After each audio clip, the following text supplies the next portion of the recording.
Kami ahlu sunnah berlepas diri dari mereka yang turun ke jalan dan mencaci memaki para penguasa dengan menyerukan takbir. Seraya menyerukan takbir, mereka mencaci dan memaki para penguasa. Tuhan mana yang mereka besarkan dengan takbir mereka? Orang-orang mati di antara mereka, mereka sebut dan mereka syiarkan dengan nama mati syahid. Dikarenakan tindakan yang mereka lakukan katanya adalah jihad fisabilillah. Sungguh para aparat yang berjihad menghalau kalian yang hendak membuat pintu kerusakan dan fitnah pada umat. Aparat yang berjihad, bukan mereka. Adapun yang mati di antara mereka sebagaimana Rasul katakan, man mata wa laysa ala unuqihi bai'ah. Di sabda lain Rasul sallallahu alaihi wasallam bersabda, man kharaja min at-ta'ah, barang siapa yang membangkang kepada penguasa kalaupun hanya sejengkal. Summa mat, kemudian dia mati dalam keadaan itu, mata mitah jahiliyah, dia mati dalam keadaan bangkai jahiliyah. Syahid apa yang mereka maksudkan? Kami berlepas diri dan mengingkari mereka yang turun ke jalan mengaku membela Al-Quran, namun dengan itu mereka menggunakan kata-kata kotor, menjijikkan, dilemparkannya kepada para penguasa. Al-Quran yang mana yang mereka maksud, mereka bela? Perintah Allah subhanahu wa ta'ala kepada Musa dan Harun alaihissalam, idhaba ila Fir'aun, pergilah kalian berdua, hampiri Fir'aun, penguasa yang ada pada kalian, hampiri. Wa qula lahu qawlan layyina, katakanlah oleh kalian berdua kepada Firaun kata-kata yang lembut. La'allahu yatadzakkar aw yakhsha, siapa tahu dengan itu dia menjadi insaf dan takut pada Allah. Apakah penguasa kita lebih buruk dari Firaun sehingga tak lagi kita menghampirinya dengan adab, namun dari jalanan dan mimbar kita memakinya? Apakah penguasa kita lebih buruk dari Firaun yang yasumuna abnaakum wa yastahyuna nisaakum, membantai anak-anak laki kalian, membiarkan wanita hidup, yang berkata inni rabbukumul a'la, akulah Tuhan kalian yang maha tinggi? Apakah penguasa kita lebih rusak dari Fir'aun sehingga tidak lagi kata-kata lembut yang kita gunakan untuk menegurnya, tapi kata-kata kotor, makian, cacian kepadanya? Kami berlepas diri dari kaum yang melempari para aparat dengan batu dan panahan. Dengan itu seraya mereka bersalawat kepada Nabi Sallallahu Alaihi Wasallam. Nabi mana yang mereka sanjung dengan salawat mereka? Sesungguhnya. Assalamualaikum warahmatullahi wabarakatuh. Innal hamdalillah nahmaduhu wa nasta'inuhu wa nastaghfiruh wa na'udzu billahi ta'ala min shururi anfusina wa min sayyiati a'malina. Man yahdihillah fala mudilla lahu wa man yudlilhu fala hadiya lahu. Asyhadu an la ilaha illallah wa asyhadu anna Muhammadan 'abduhu wa rasuluh. Amma ba'd. Ikhwati rahimakumullah. Di antara bentuk-bentuk kenikmatan terbesar yang Allah Subhanahu wa ta'ala berikan kepada para manusia adalah dua nikmat yang sangat mendasar, yang dimana tanpa kehadiran dua nikmat ini sungguh nikmat-nikmat yang lain tak ada artinya dan tak bisa dinikmati oleh manusia. Dua nikmat tersebut adalah dua nikmat yang seringkali para kaum muslimin lupa untuk mensyukurinya. Dari situ mereka tidak menjaganya dan melestarikannya. Nikmat yang sangat mendasar ini adalah nikmat keimanan atau ketauhidan kepada Allah Subhanahu wa ta'ala, juga nikmat keamanan. Allah Subhanahu wa ta'ala ingatkan para kaum muslimin di generasi awal, para sahabat radhiyallahu anhum, dan peringatan atas mereka tentunya juga adalah peringatan atas kita para kaum muslimin yang datang setelahnya. Allah ingatkan kita semua akan nikmat tersebut di dalam firman-Nya, wa'tasimu bihablillahi jami'an wa la tafarraqu, dan berpegang teguhlah kalian semua kepada tali Allah dan janganlah kalian berpecah belah. Wadhkuru ni'matallahi 'alaikum, Allah ingatkan, dan ingatlah nikmat Allah atas kalian. Idh kuntum a'da'a, ketika kalian saling bermusuhan satu sama lain. Fa'allafa baina qulubikum, kemudian Allah Subhanahu wa ta'ala persatukan hati kalian. Fa'asbahtum bi ni'matihi ikhwana, Dengan itu, dengan nikmat Allah Subhanahu wa taala, kalian menjadi bersaudara satu sama lain. Yani bangsa Arab adalah bangsa yang menghabiskan umurnya di dalam perang antar kabilah yang tak henti-henti. Rantai peperangan terus terjadi antar kabilah-kabilah yang ada pada bangsa tersebut, sehingga Arab tidaklah dipersatukan oleh seorang raja. Kita mengenal Raja Persia dengan nama Kisra. Kita mengenal raja-raja Romawi dengan nama Kaisar. Kita mendengar juga raja-raja Afrika dengan nama Najasyi. Tapi tidak ada raja pada bangsa Arab, dikarenakan setiap suku memiliki pemerintahan dan peraturan sendiri, dan setiap suku dan kabilah yang ada saling memerangi satu sama lain dengan seremeh-remehnya sebab. Sehingga tidaklah ada ketenangan, keamanan di dalam hati para kaum yang hidup pada masa itu. Seseorang begitu resah ketika anggota keluarganya keluar dari kampungnya. Begitu khawatir mereka bertemu di jalanan dengan musuh yang selama ini berperang dengannya. Senantiasa berada dalam keadaan teror dikarenakan fitnah dan perseteruan peperangan yang terus berkelanjutan. Civil war, perang saudara yang tak henti, terus berjalan di antara mereka. Allah ingatkan nikmat itu. Wadhkuru ni'matallahi 'alaikum. Ingatlah nikmat Allah atas kalian. Idh kuntum a'da'a, ketika kalian saling bermusuhan satu sama lain. Fa'allaf baina qulubikum, dan kemudian Allah Subhanahu wa taala persatukan di antara hati kalian. Fa'asbahtum bi ni'matihi ikhwana, maka jadilah kalian dengan nikmat Allah Subhanahu wa taala bersaudara satu sama lain, saling mencintai satu sama lain. Kemudian Allah ingatkan, wa kuntum ala syafa hufratin minan nar, dan ingatlah ketika kalian berada di ujung bibir jurang neraka.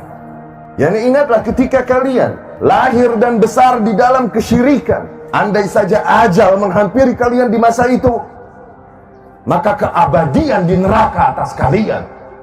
Wa kuntum ala syafa hufratin minan nar, dan kalian berada di ujung bibir jurang neraka. Fa'anqadhakum minha, kemudian Allah selamatkan kalian darinya dengan diutusnya Rasulullah sallallahu alaihi wasallam, disentuhnya hati kalian dengan hidayah. Dua nikmat besar yang seringkali kita lupa untuk mensyukuri, apalah lagi menjaga serta melestarikannya. Nikmat keamanan adalah nikmat yang sangat mendasar, yang dengannya maqasid syariah, yakni tujuan pembentukan syariah, dapat terpenuhi. Terdapat 5 maqasid syariah, yakni setiap undang-undang yang diatur di dalam syariat oleh setiap ayat dan setiap hadis, semuanya demi memenuhi 5 tujuan ini. Hifdzuddin, menjaga agama, syiarnya, praktiknya. Hifdzun nafs, menjaga jiwa. Hifdzul aqal, menjaga akal manusia. Hifdzul mal, menjaga harta manusia. Hifdzul ird wan nasal, menjaga nama baik dan keturunan. Semua aturan agama yang diatur oleh syariat Islam demi menjaga 5 nilai ini pada manusia. Dan 5 nilai ini tidak dapat terrealisasikan di dalam sebuah negeri yang berkecamuk padanya perang saudara, di mana setiap kelompok yang ada memusuhi kelompok yang lain, merampas harta, kehormatan, wanita milik kelompok yang lain, menghalalkan darah kelompok yang lain, menjarah, membunuh orang-orang yang bukan dari kelompok mereka. Apabila kita melihat sejarah fitnah dalam artian kejadian besar, yang dimana kejadian tersebut di luar kuasa manusia, yang dengan itu banyak terjadi pembunuhan, penjarahan. Fitnah dalam artian keamanan yang hilang, sehingga teror yang merata di antara hati para masyarakat yang hidup padanya. Fitnah yang sebagaimana Hudzaifah radhiyallahu anhu katakan di masa tersebut, takun fitnah ta'aruj fiha uqulur rijal, akan terjadi fitnah-fitnah yang dimana akal-akal sehat para manusia akan hilang pada masa itu, dikarenakan buramnya membaca situasi yang ada. Mal khamru sirfan bi'adhaba bi'uqulir rijal. Tidaklah minuman keras lebih efektif menghilangkan akal manusia daripada fitnah yang terjadi. Apabila kita melihat sejarah fitnah di dalam umat Islam, fitnah pertama muncul sejak mulai terbunuhnya Umar bin Khattab radhiyallahu anhu. Di masa pemerintahan Utsman bin Affan Amirul Mukminin, Dzu Nurain radhiyallahu anhu, munafik dan zindiq Abdullah ibnu Saba, Abul Fitan pada masanya bergerak dengan gerakan Sabaiyah. Ia bergerak di negeri-negeri kaum muslimin dengan teamworknya. Ia berpesan kepada tim kerjanya, Adhiru linnas al-khuluq al-hasan. Tampakkan kepada para manusia akhlak yang manis. Tastajlib biha quluban nas. Dengan itu kalian mudah meraih hati manusia. Wa adhiru lahumul amra bil ma'ruf wan nahya 'anil munkar wa ta'anu fi umara'ihim. Tampakkanlah pada para manusia praktek amar ma'ruf nahi munkar, yang dengan itu kalian senantiasa mencela-cela dan memaki-maki penguasa yang ada pada mereka. Demikianlah amar ma'ruf nahi munkar.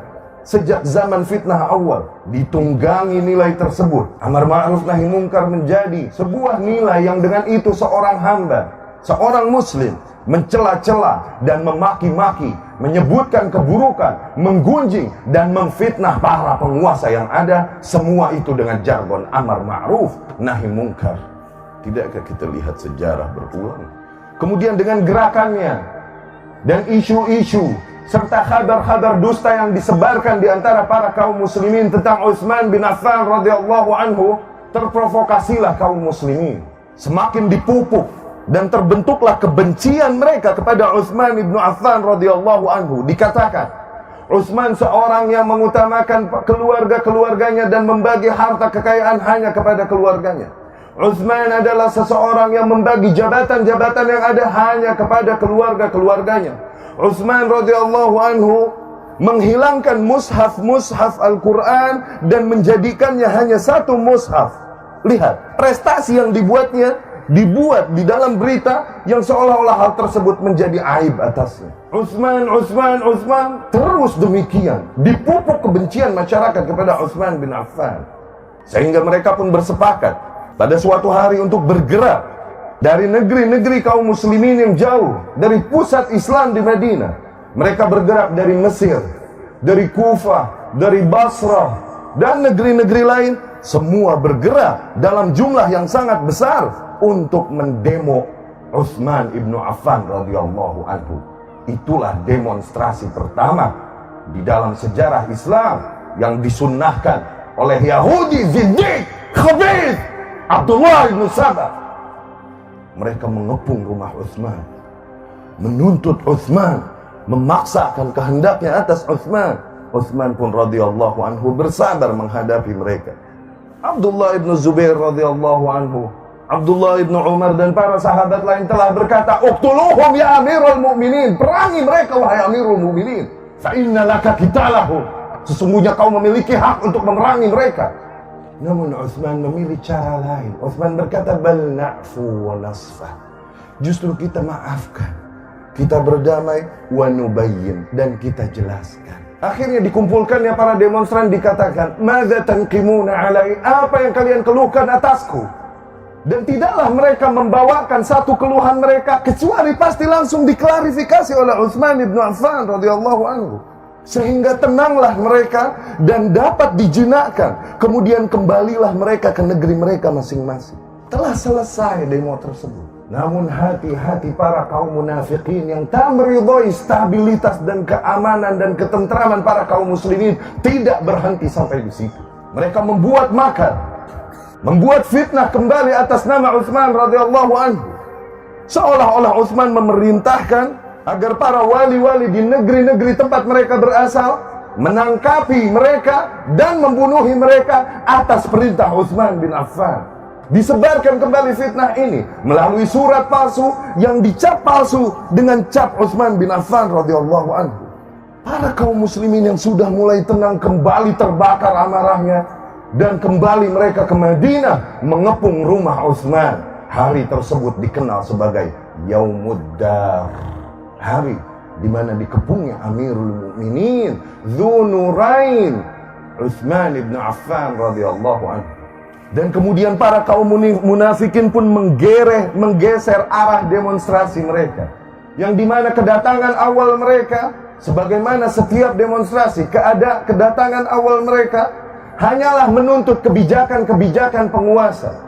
Namun digeser arah demonstrasi tersebut menjadi tuntutan bagi Utsman bin Affan untuk melepaskan jabatannya. Dan terus digeser arah demonstrasi tersebut sehingga titik menghalalkan darah Utsman bin Affan radhiyallahu anhu. Terjadilah yang terjadi, pembantaian atas Amirul Mukminin Dzunurain, atas seorang makhluk yang bahkan para malaikat malu darinya, sebagaimana sabda Rasulullah sallallahu alaihi wasallam, dituduhkan keburukan dan kemungkaran atasnya. Dengan nama agama, dengan nama kesolehan, dengan nama keadilan, dibantainya Utsman bin Affan radhiyallahu anhu. Perumpamaan mereka yang melakukan kerusakan, sebagaimana mereka yang Allah subhanahu wa ta'ala kisahkan di dalam firman-Nya.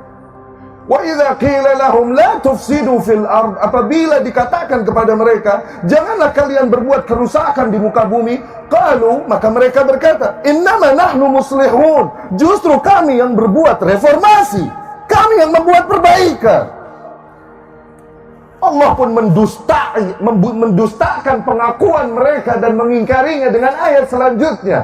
Ala innahum humul mufsidun walakin la yash'urun. Ketahuilah, sesungguhnya mereka itu yang berbuat kerusakan, namun mereka tak menyadarinya. Al-Baqarah surat kedua ayat 12. Ala innahum humul mufsidun. Ketahuilah, sesungguhnya mereka itulah perusak, walakin la yash'urun, namun mereka tak menyadarinya. Ikhwati rahimakumullah. Setelah kita melihat singkat sejarah fitnah yang terjadi, ketahuilah bahwa Allah janjikan senantiasa sejarah berulang. Dari situ Allah subhanahu wa ta'ala banyak bawakan kisah-kisah kaum terdahulu, qasas as-sabiqin di dalam kitabnya. Tidakkah kita lihat sepertiga isi dari Al-Quran adalah kisah-kisah kaum yang telah lalu? Tujuannya apa Allah menceritakan hal demikian? Agar kita mengambil clues, petunjuk, bahwasanya demikian gaya Allah menjalankan alam semesta. Kejadian yang terjadi sekarang sungguh dulu pernah terjadi. Tidaklah dapat menangkap poin ini kecuali orang-orang yang dibukakan mata hatinya oleh Allah subhanahu wa ta'ala dengan ilmu dan basirah. Dari situ Ali bin Abi Thalib radhiyallahu anhu berkata, istadil bima kan ala ma yakun fa innal umur ishtibah. Ambillah petunjuk dari perkara-perkara yang telah terjadi dalam menghadapi apa yang sedang terjadi. Sesungguhnya semua perkara itu mirip, serupa satu sama lain. Namun kita berpaling dari tuntunan Allah dan Rasulnya sallallahu alaihi wasallam. Yang kita imani adalah berita yang datang, dibawakan media-media syaitani. Kabar-kabar yang datang dibawakan oleh media-media sosial. Itu lebih kita imani daripada kabar yang datang dari Allah dan Rasulnya sallallahu alaihi wasallam. Di antara taktik musuh Islam di era ini yang kita kenal dengan nama Fourth Generation of War, Fourth Generation Warfare, gaya perang generasi keempat, Al-Harb Jil Ar-Rabi', perang generasi keempat. Tidaklah lagi peperangan dan invasi, tidaklah lagi penjajahan dengan cara mengirimkan tank-tank dan pesawat dan pasukan. Tidak. Penjajahan di era ini dengan cara yang dicontohkan oleh Abdullah ibnu Saba di masa awal fitnah, yang dimana pola inti mereka pertama, menyebarkan dusta-dusta, hoax, kabar-kabar yang membawakan kebencian antara unsur-unsur masyarakat yang ingin mereka taklukkan. Dibawakan berita-berita sehingga terbentuklah dan tersusunlah kebencian antara para rakyat dengan penguasanya, antara ras dengan ras yang lain, antara satu suku dengan suku yang lain, antara satu agama dengan agama yang lain. Dibentuklah kebencian demikian dengan kabar-kabar dusta yang mereka bawakan. Tidakkah demikian pula cara Abdullah ibn Sabah? Demikian dengan mudah mereka membawakan dan menyebarkan kabar dusta itu, dikarenakan media-media yang ada adalah mereka yang menguasainya. Dan cara yang kedua, yaitu dengan cara membentuk boneka-boneka, baik berupa ormas-ormas atau tokoh-tokoh yang seolah-olah membawakan nama Islam, namun pada hakikatnya mereka menghancurkan, mengkambing hitamkan ajaran-ajaran Islam dan kaum muslimin dengan tindakan yang mereka lakukan. Bukankah demikian pula gaya gerakan Abdullah ibn Sabah? Dari situ dibuat oleh musuh-musuh Islam, Al-Qaeda, seolah-olah mewakili Islam. Dari situ mereka buat boneka dan sandiwara selanjutnya, ISIS. Padahal mereka yang melatihnya, mereka yang mendanainya, mereka yang menggerakkannya. Seolah-olah mereka semua bergerak atas nama Islam, dan Islam berlepas diri dari mereka. Yang gerakan-gerakan semua tersebut bertujuan agar dibenturkan unsur para masyarakat dengan penguasa yang ada, sehingga meratalah kerusakan yang terjadi pada negeri-negeri musuh. Ketika mereka benturkan satu suku dengan suku yang lain, kurang merata. Kehancuran kurang merata. Ketika mereka benturkan satu agama dengan agama yang lain, kehancuran kurang merata. Namun sangat efektif kehancuran merata di antara umat ketika mereka benturkan para rakyat dengan unsur penguasa. Demikianlah puncaknya yang terjadi di Arab Spring, Ar-Rabi' Al-Arabi, dimulai tahun 2010. Ketika mulai negeri-negeri kaum muslimin yang berada di Arab, mereka semua bergerak dengan nama kebebasan berpendapat, kebebasan berbicara, menuntut keadilan, menegakkan hukum Allah. Dengan nama itu, mereka semua bergerak dan membenturkan diri mereka dengan penguasa yang ada. Dimulai dari Tunus, kemudian diikuti Libya, kemudian diikuti Syria, kemudian diikuti Mesir, kemudian Yaman, dan seterusnya. Tidakkah kita melihat apakah perbaikan yang ada terjadi pada mereka, atau justru kehancuran yang berkali-kali lipat? Ketika itu semua terjadi, dipalingkanlah media-media dari mereka, sehingga kita tak lagi mendengar apa yang terjadi dengan mereka. Demikianlah tujuan musuh Islam. Ketika negeri tersebut tak berpemerintahan, maka dengan mudah mereka akan mengeruk hasil dan sumber daya alam yang ada dengan jumlah biaya yang sangat sedikit, hanya untuk membayar kelompok di antara kelompok-kelompok yang berseteru yang menjaga spot-spot kilang minyak mereka. Tak perlu lagi mereka membayar negara, kerjasama antar negara, tidak. Cukup membayar ormas yang jaga spot kilang minyak mereka. Atau lebih jauh lagi, mereka membentuk pemerintahan-pemerintahan boneka di negeri-negeri kaum muslimin, dengan tujuan agar semua pemerintahan ini berpusat kepada satu negeri yang berkuasa. Ini yang dikenal dengan nama New World Order.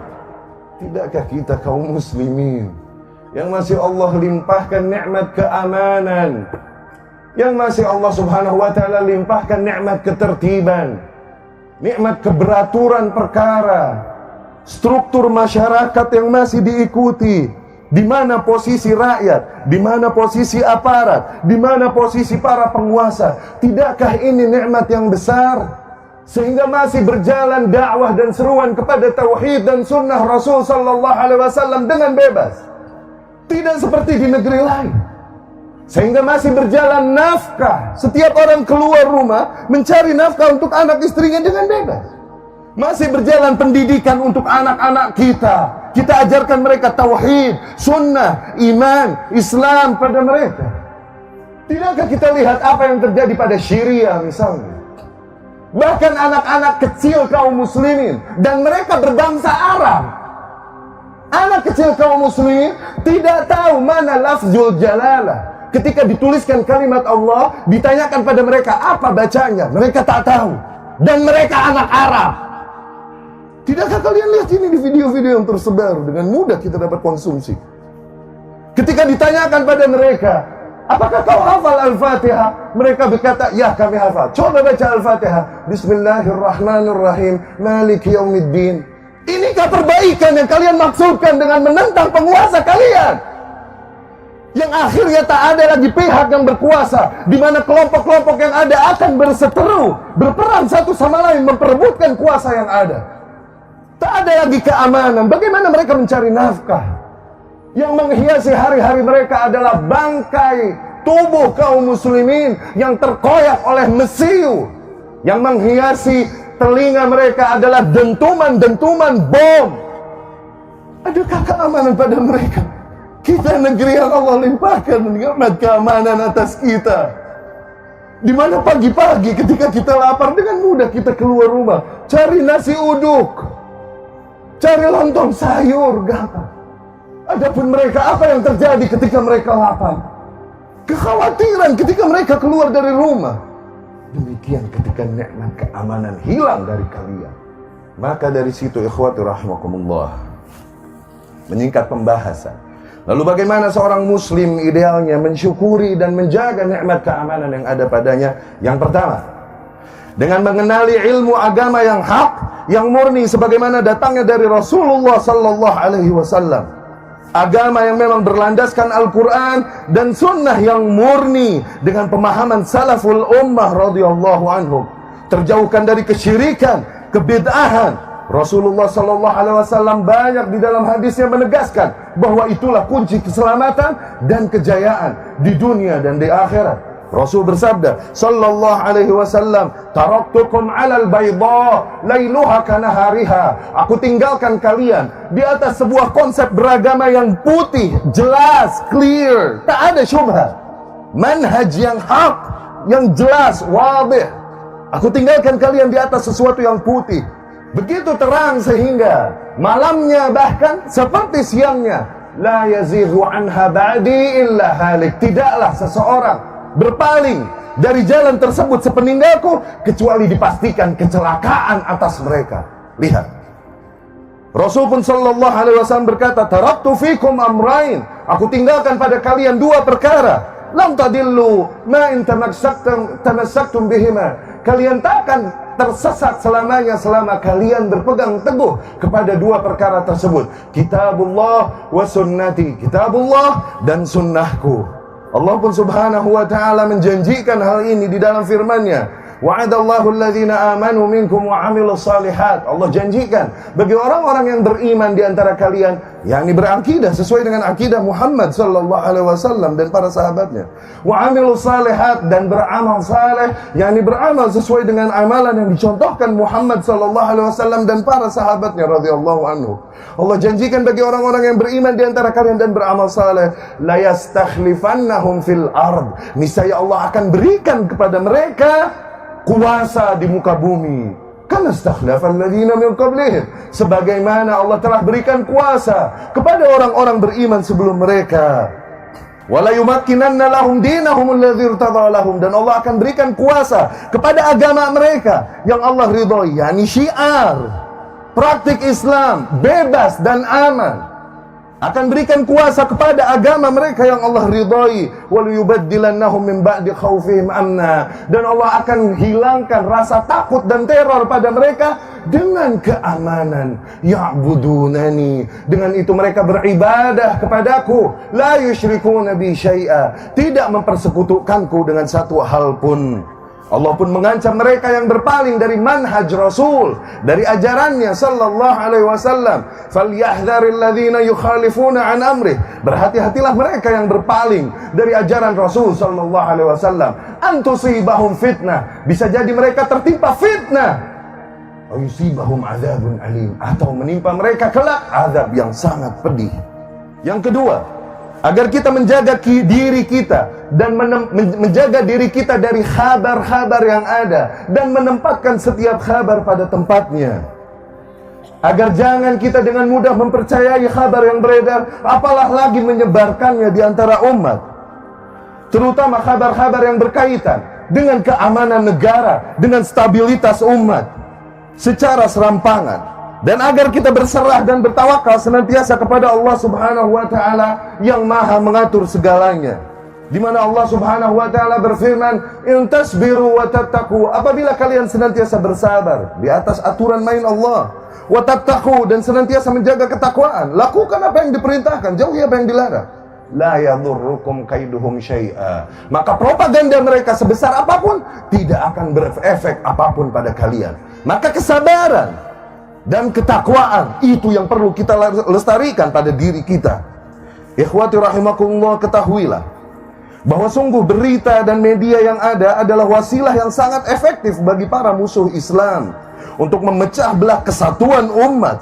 Hoax adalah senjata yang sangat ampuh yang sejak zaman dahulu digunakan oleh para musuh umat untuk memupuk kebencian di antara unsur masyarakat satu sama lainnya, antara pemerintah dengan rakyatnya, antara satu ras dengan ras yang lainnya, antara satu suku dengan suku lainnya. Maka dari situ Islam sangat mengatur dan menekankan kepada para kaum muslimin untuk sangat berhati-hati di dalam menyikapi berita, terutama berita-berita besar yang berkaitan dengan stabilitas dan keamanan umat.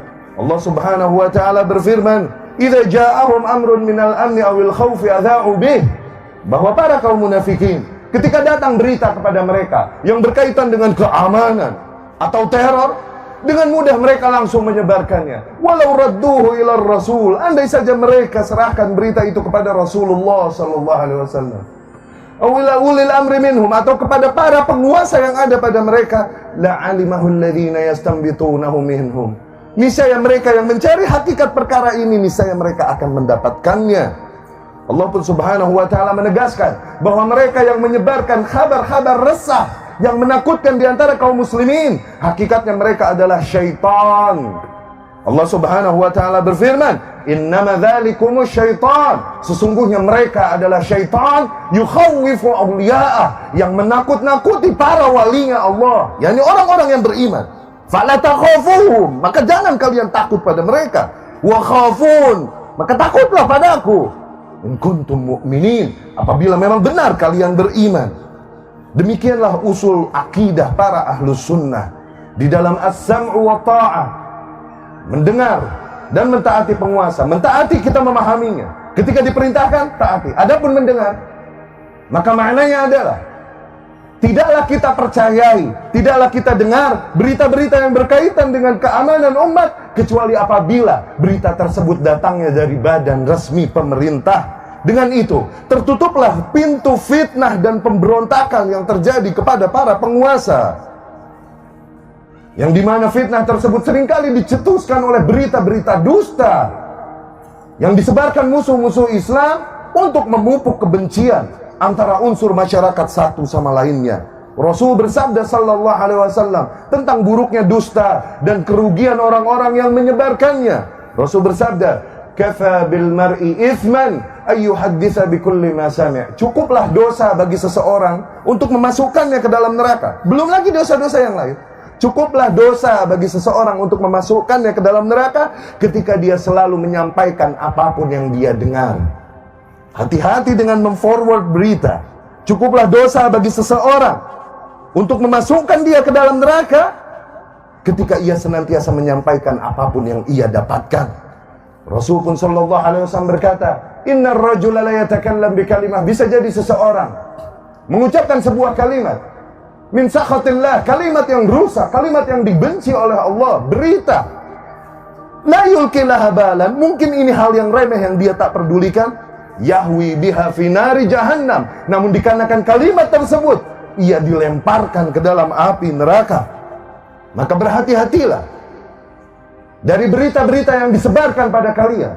Lebih lanjut lagi, janganlah kalian dengan mudah menyebarkan hal tersebut kepada kaum muslimin yang lain, sehingga kalian menjadi perpanjangan tangan syaitan, meresahkan hati para kaum muslimin. Yang ketiga, agar kita memupuk kekompakan, kesolidaritasan, dan kecintaan antara para rakyat dan penguasa, antara satu suku dengan suku yang lain, mendoakan kebaikan bagi sesama, bagi mereka yang dengan cara menutupi aib mereka. Dan inilah makna nasihat dan bernasihat kepada sesama kaum muslimin. Rasul berkata, ad-dinu an-nasihah, agama ini adalah nasihat. Qulna liman ya Rasulullah, bagi siapa ya Rasulullah? Rasul berkata, lillah, bagi Allah. bagi kitabnya, bagi rasulnya, bagi a'immah al-muslimin, bagi para pemimpin kaum muslimin, wa ammatihim, dan bagi para rakyat awam kaum muslimin. Bernasihat kepada penguasa, kepada para kaum muslimin maknanya menginginkan kebaikan, bukan justru keburukan, membongkar aib, mengumbar dan merangsang kebencian masyarakat. Tidak. Demikian bernasihat kepada para penguasa. Maka ikhwani rahimakumullah, dengan ini kami tegaskan bahwa kami ahlu sunnah berlepas diri dari mereka yang turun ke jalan dan mencaci memaki para penguasa dengan menyerukan takbir. Seraya menyerukan takbir, mereka mencaci dan memaki para penguasa. Tuhan mana yang mereka besarkan dengan takbir mereka? Dikarenakan sungguh Allah melarang tindakan mereka. Kami berlepas diri dan mengingkari mereka yang turun ke jalan mengaku membela Al-Quran, namun dengan itu mereka menggunakan kata-kata kotor, menjijikkan, dilemparkannya kepada para penguasa. Al-Quran yang mana yang mereka maksud, mereka bela? Jelas larangan di dalam Al-Quran. Perintah Allah Subhanahu wa taala kepada Fir'aun, kepada Musa dan Harun alaihi wassalam, idhaba ila Fir'aun. Pergilah kalian berdua, hampiri Fir'aun, penguasa yang ada pada kalian. Hampiri. Wa qula lahu qawlan layyina. Katakanlah oleh kalian berdua kepada Fir'aun kata-kata yang lembut. La'allahu yatadzakkar aw yakhsha. Siapa tahu dengan itu dia menjadi insaf dan takut pada Allah. Apakah penguasa kita lebih buruk dari Fir'aun? Sehingga tak lagi kita menghampirinya dengan adab, namun dari jalanan dan mimbar kita memakinya. Apakah penguasa kita lebih buruk dari Fir'aun yang yasumuna abna'akum wa yastahyuna nisa'akum, membantai anak-anak laki kalian, membiarkan wanita hidup, yang berkata inni rabbukumul a'la, akulah Tuhan kalian yang maha tinggi. Apakah penguasa kita lebih rusak dari Fir'aun sehingga tidak lagi kata-kata lembut yang kita gunakan untuk menegurnya, tapi kata-kata kotor, makian, cacian kepadanya. Kami berlepas diri dari kaum yang melempari para aparat dengan batu dan panahan. Dengan itu seraya mereka bersalawat kepada Nabi Sallallahu Alaihi Wasallam. Nabi mana yang mereka sanjung dengan salawat mereka? Sesungguhnya Nabi Sallallahu Alaihi Wasallam melarang tindakan demikian.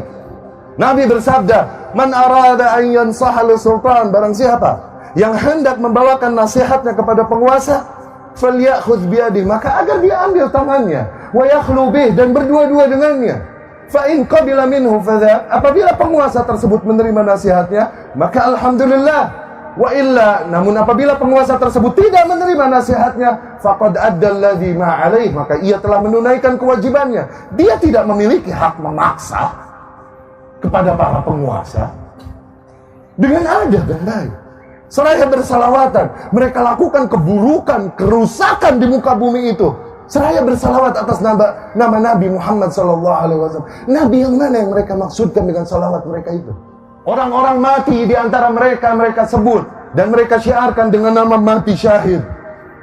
Dikarenakan tindakan yang mereka lakukan katanya adalah jihad fisabilillah. Sungguh para aparat yang berjihad menghalau kalian yang hendak membuat pintu kerusakan dan fitnah pada umat. Aparat yang berjihad, bukan mereka.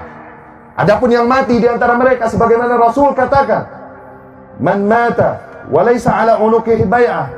Di sabda lain Rasul sallallahu alaihi wasallam bersabda, man kharaja min at-ta'ah, barang siapa yang membangkang kepada penguasa, kalaupun hanya sejengkal, thumma mat, kemudian dia mati dalam keadaan itu, mata mitah jahiliyah, dia mati dalam keadaan bangkai jahiliyah. Syahid apa yang mereka maksudkan?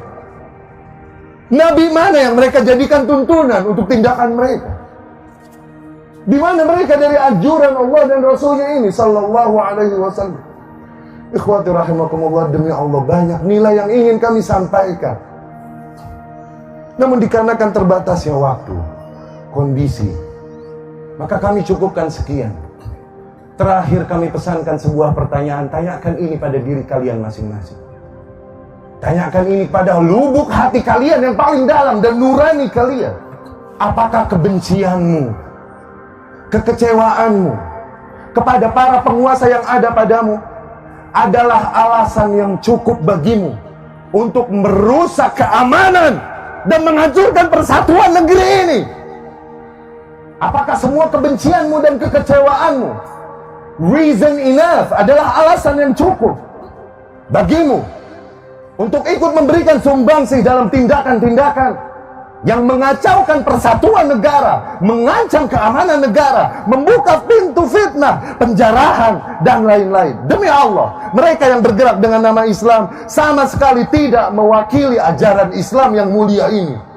Apabila ada agama di muka bumi yang mengajarkan menyembah batu, menyembah ular, maka tak pantas mereka mengajarkan tindakan barbar demikian. Apalah lagi agama Islam yang mengajarkan untuk mengesahkan Allah Subhanahu wa taala tauhid, mengajarkan kita untuk mengikuti contoh semulia-mulianya Nabi, semulia-mulianya manusia, Nabi Muhammad sallallahu alaihi wasallam. Fa inna lil haqqi mararah na'lamuha. Sesungguhnya pada hak terdapat rasa pahit dan konsekuensi yang pahit yang kami ketahui. Namun hak tetaplah hak yang harus disampaikan. Sebagaimana Rasul sallallahu alaihi wasallam katakan, "Qulil haqqa walau kan murran." Katakanlah yang hak, kalaupun hal tersebut pahit. Pahit dikarenakan bertentangan dengan selera umumnya manusia. Pahit dikarenakan resiko yang pahit bagi orang-orang yang menyampaikannya. Tapi itu hak yang harus disampaikan.